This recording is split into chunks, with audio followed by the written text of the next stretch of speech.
Everyone, I am Priyanka this side. Welcome back to our channel. आज आपके साथ मैं शेयर करने वाली हूँ एक बहुत ही अमेजिंग चीला की रेसिपी, जिसको हम बनाएंगे चीज़ी पॉकेट के तरीके से। तो चलिए बनाते हैं। तो मैंने क्या किया, 2 बड़े चम्मच बेसन लिया, उसमें थोड़ा सा सॉल्ट डाला, थोड़ी सी रेड चिली, थोड़ी सी हल्दी, आधा चम्मच, जो छोटा चम्मच होता है उससे आधा चम्मच, और मैंने फाइनली चॉप करके इसमें ग्रीन चिली और गार्लिक डाला है। अगर आपको गार्लिक नहीं पसंद तो आप स्किप कर सकते हैं, जिंजर गार्लिक डाल सकते हैं या पेस्ट करके भी डाल सकते हैं। और अब हम इसका इस तरह की कंसिस्टेंसी का पानी डाल के ऐसा बैटर बना लेंगे जैसे हम चीले का बनाते हैं ना, बिल्कुल वैसे ही। अब क्या करेंगे, हम तवे को इस तरह से ग्रीस कर लेंगे अच्छे से। घी या बटर, ऑयल, जो भी आप यूज़ कर रहे हो, मैंने घी यूज़ किया है। और फिर हम इस चीले को डाल देंगे।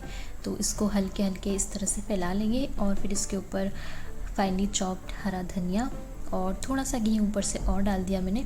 और फिर इसको हम दोनों तरफ से गोल्डन ब्राउन होने तक इसको हम अच्छे से कुक करेंगे।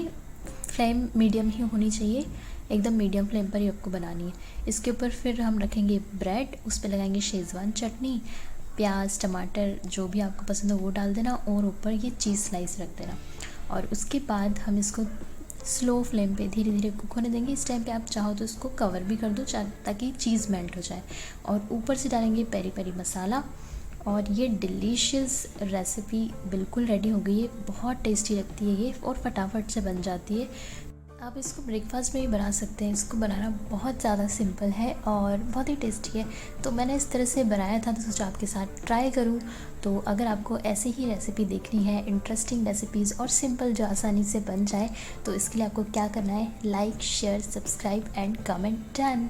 और अगर आप मेरी रेसिपीज़ को फॉलो करते हैं, घर पे ट्राई करते हैं, तो आप उसकी पिक मुझे इंस्टाग्राम पे शेयर कर सकते हैं। मेरा इंस्टाग्राम हैंडल है प्रियंकास किचन आर्ट। तो मैं अब आपको मिलूँगी अपनी ऐसे ही सिंपल सी नई रेसिपी के साथ नेक्स्ट वीडियो में। तब तक के लिए स्टे सेफ। Thanks for